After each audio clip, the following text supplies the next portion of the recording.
اعوذ باللہ من الشیطان الرجیم بسم اللہ الرحمن الرحیم۔ شروع اللہ کے نام سے جو بڑا مہربان اور نہایت رحم کرنے والا ہے۔ سورۃ الحج مدنی سورہ ہے، اس کی 78 آیات ہیں اور 10 رکوع ہیں، اور جیسا کہ اس کے نام سے ظاہر ہے، اور یہ سورہ اس لحاظ سے قرآن کریم کی ایک منفرد سورہ ہے کہ اس کا نام ایک عبادت کے نام پر رکھا گیا ہے۔ ہمیں یعنی سورۃ الصلاح نہیں ملتی، یا سورۃ الصیام نہیں ملتی، یا سورہ رمضان نہیں ملتی۔ ہاں، سورۃ الفاتحہ کا ایک نام سورہ صلاح ہمیں ملتا ہے، کیونکہ وہ نماز کا ایک جزو لا ینفک ہے، یعنی لازمی امر ہے۔ اور اس الحج کی مناسبت سے ہی اہل علم کا یہ کہنا ہے کہ یہ قرآن کی ایک واحد اور منفرد سورہ ہے جو کہ حج کے اوپر اس کا نام رکھا گیا ہے۔ اچھا، حسن اتفاق ہی ہے کہ ابھی جو ہے وہ یعنی ہم محرم الحرام میں ہیں، اور ابھی جو ہے وہ اس سے پہلے والے مہینے میں ہی جو ہے وہ حج جیسی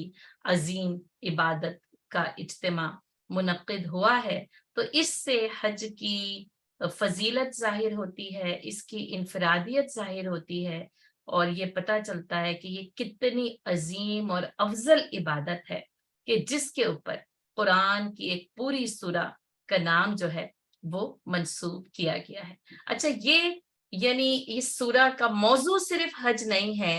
اور پھر اس کے ساتھ ساتھ اس کو یہ بھی نہیں کہہ سکتے کہ یہ صرف ایک علامتی نام ہے کہ جس میں حج کا ذکر کیا گیا، بلکہ ہمیں اس کے جو ہے وہ حج کے یعنی مختلف ارکان اور خاص طور پر قربانی کے متعلق جو ہے احکامات ہمیں سورۃ الحج میں ملتے ہیں۔ گویا کہ سورۃ الحج کا نام جو ہے وہ اس کے مضمون سے بھی مناسبت رکھتا ہے، لیکن اس کے ساتھ ساتھ اس کا مرکزی مضمون حج نہیں ہے۔ لیکن اس جیسے یوں دیکھیں، اگر اس کا مرکز حج ہو اور اس حج سے نکلنے والی مختلف اسٹرنگز یا مختلف تارے، یا پھر یہ سوچیں کہ سورۃ الحج کے مختلف مضامین کو حج کے ساتھ جب جوڑا جائے گا تو پھر اس سورہ کے یعنی مرکز کا اور اس کے مرکزی مضمون کا تعین ہو جائے گا۔ اس کا سورۃ الحج کا جو مرکزی مضمون ہے وہ مشرکین مکہ کا جرم ثابت کرنا ہے۔ اچھا، جب مشرکین مکہ پر جرم ثابت ہو جائے، ٹھیک ہے، تو پھر ان کے ساتھ جو ہے وہ یعنی جب مجرم ہے تو اس کو سزا دی جائے گی، یا پھر یوں سمجھے کہ اس کے ساتھ جنگ کی جائے گی، قتال کیا جائے گا۔ تو وہ جب جنگ اور قتال ہوگا، اور جب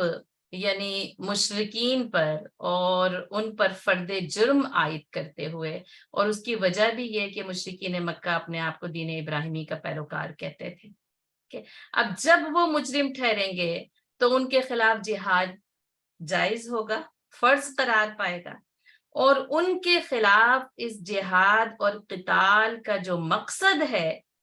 وہ یہ ہے کہ یہ جو اسلام اور سورۃ الانبیاء میں جس دعوت اسلامی کو یعنی جس دعوت حق کو پیش کیا گیا، اس دعوت کو غالب جب تک نہیں کیا جا سکتا جب تک مشرکین مکہ کو جہاد کے ذریعے شکست نہ دے دی جائے، اور جب ان کو شکست دے دی جائے گی تو ظاہر ہے فتح اسلام کی ہوگی، اور جب فتح اسلام کی ہوگی تو پھر اسلامی حکومت کا قیام ہوگا۔ تو دراصل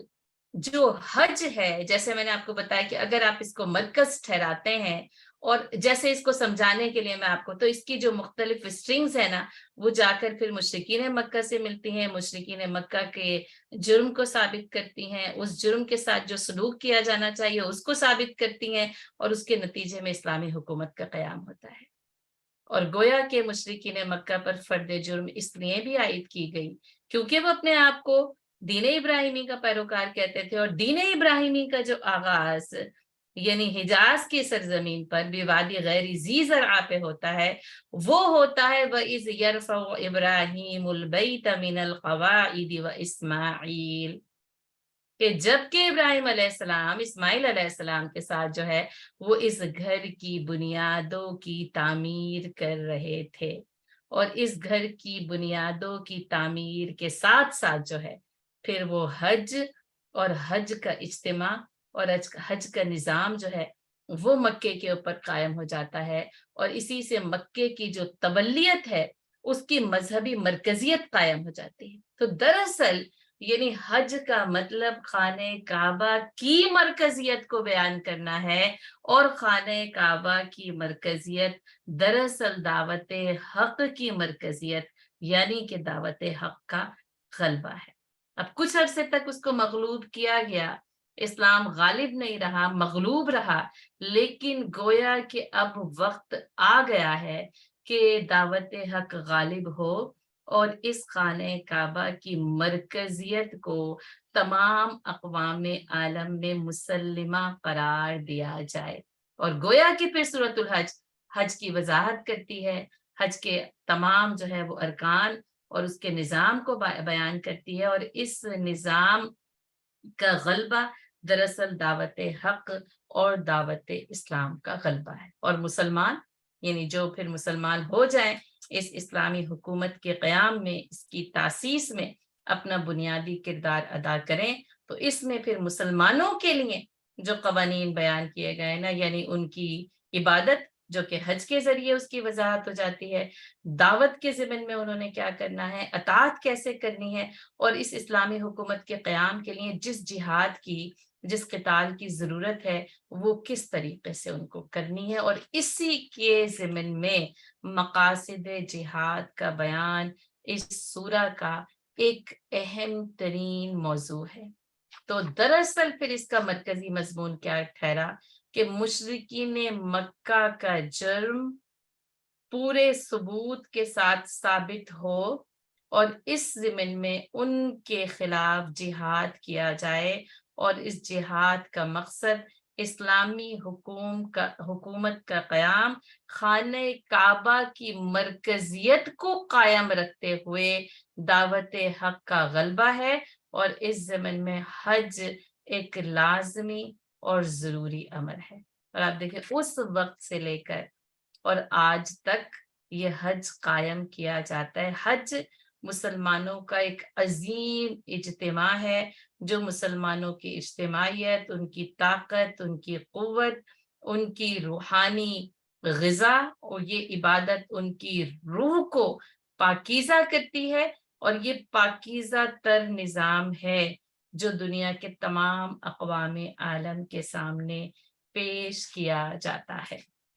ایک اور سورۃ الحج کی وضاحت یہ ہے کہ اس کو مدنی بھی کہا گیا اور مکی بھی کہا گیا، یعنی یہ ایک علمی تحقیق ہے، یا یوں سمجھیں کہ یہ علمی مباحثہ ہے، اور اس کی وجہ یہ ہے کہ اس سورہ میں یعنی مکی رنگ بھی ملتا ہے اور مدنی رنگ بھی ملتا ہے، یعنی یہ دونوں رنگوں کا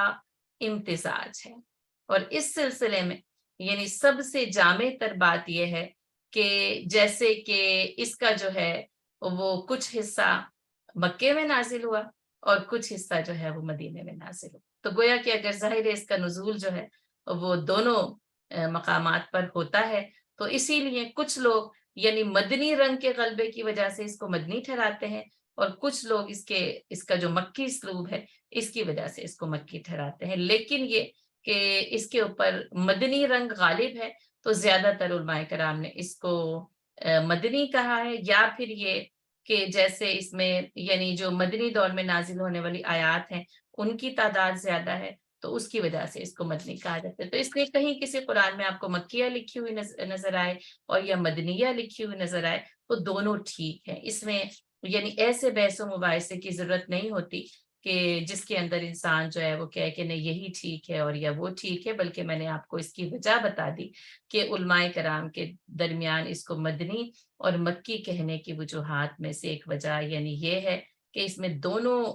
جو ادوار ہیں ان کا رنگ بھی نظر آتا ہے، اور اس کی وجہ یہی ہے کہ کچھ آیات مکی دور میں نازل ہوئی ہیں اور کچھ آیات جو ہے وہ مدنی دور میں نازل ہوئی۔ اچھا، اب اگر یہ بات ہماری سمجھ میں آ جائے کہ اس میں دونوں ادوار کا رنگ، ان کا امتزاج اس کے اندر موجود ہے، تو پھر ہمیں اس میں نا اس کی آیات میں پتہ چل جائے گا کہ ایک یہ یعنی اس کے اندر مکی دور کی پھر ساری کی ساری خصوصیات موجود ہیں، کیونکہ مکی دور اپنے آخری مراحل میں بس ختم ہو رہا ہے، اختتامی مراحل میں ہے کہ جب کچھ آیات جو ہے وہ مکے کے اندر یعنی فوری طور پر ہجرت مدینہ سے پہلے نازل ہوتی ہیں. تو یوں سمجھیں اس کے اندر 13 سالہ مکی دور کی تمام خصوصیات والی آیات اس کے اندر موجود ہیں. اب بقیہ آیات پھر ہجرت مدینہ کے بعد نازل ہوتی ہیں. تو اب مدنی دور کا ابتدائی رنگ اس کے اندر موجود ہے. ٹھیک ہے. اچھا اب اس سے پہلے ہم قتال کا حکم پڑھ تو چکے ہیں. ٹھیک ہے. جیسے میں نے آپ کو کہا نا کہ جب وہ فرد جرم جائز ہو تو مجرم کے خلاف پھر جہاد نا اور یعنی پھر وہ قتال یعنی قتال والا جہاد وہ ہم پہلے پڑھ تو چکے ہیں. لیکن یہ نزول کے اعتبار سے ترتیبی نزول کے اعتبار سے یہ وہ سورہ ہے جس میں جہاد کا ابتدائی حکم نازل ہے. کیونکہ آپ کو پتہ ہے کہ یہ جہاد کا جو حکم ہے وہ ہجرت مدینہ میں فوری طور پر نازل ہو جاتا ہے. یعنی کہ پہلی ہجری کو اگر چھوڑیں تو بس 2 ہجری اور جیسے ہی پھر وہ حکم نازل ہوتا ہے جنگ بدر پیش آتی ہے. تو یہ وہ پہلی سورہ ہے جس نے مسلمانوں کو قتال کا پہلا حکم جو ہے وہ دیا گیا. اس سے پہلے ہاتھوں کو روکا گیا تھا. اللہ تعالیٰ نے کہا کفو ایدیکم اپنے ہاتھوں کو روک کر رکھو. اور اس وقت مسلمان یہ چاہتے تھے کہ ہمیں ہاتھ کھولنے کی اجازت دے دی جائے لیکن اللہ کا حکم حکمت کے ساتھ یہ تھا کہ نہیں ابھی ہاتھوں کو روک کر رکھنا ہے. اور جیسے ہجرت ہوتی ہے ایک زمین ایک ٹھکانہ ایک اسلامی ریاست کا قیام اس کی بنیاد مل جاتی ہے تو پھر قتال کا باقاعدہ طور پر حکم آ جاتا ہے. یعنی اس کی اجازت آ جاتی ہے کہ اب جو ہے وہ قتال کیا جائے. گویا کہ اسلامی حکومت کے قیام کے لیے یہ قتال ناگزیر ہے. پہلے حکمت یہ تھی کہ اپنے ہاتھوں کو روک کر رکھو اور اب حکم یہ آ گیا ہے کہ ان کے خلاف جو ہے وہ جہاد کیا جائے. اچھا اب اس سے پہلے ہم نے سورۃ الانبیاء میں دعوت انبیاء پڑھی. ٹھیک ہے. اب یہ کہ وہ جو دعوت تھی نا یوں سمجھیں جیسے امن کے ساتھ دی جا رہی تھی مخالفتیں آ رہی تھی ان کو جھیلا جا رہا تھا اور یہاں تک کہ وہ حضرت موسیٰ علیہ السلام کے دور میں جب پہنچتی ہے تو آپ کو یاد رہے کہ موسیٰ علیہ السلام نے جہاد کا حکم دیا تو قوم نے انکار کر دیا ہے نا. اور بڑا ہی یعنی سخت نا اور بہت ہی دل دوز دل کو توڑ دینے والا جواب انہوں نے دیا تھا ہے نا کہ موسیٰ تو انت وربک فقاتلا انہا ہنا قائدون کہ تم اور تمہارا رب جا کر لڑو اور ہم یہاں پر بیٹھے ہوں. تو ان کو حکم دیا گیا انہوں نے اس کو اختیار نہیں کیا. یہاں تک کہ پھر وہ سزا دی گئی 40 سال وادی تیاہ میں بھٹکے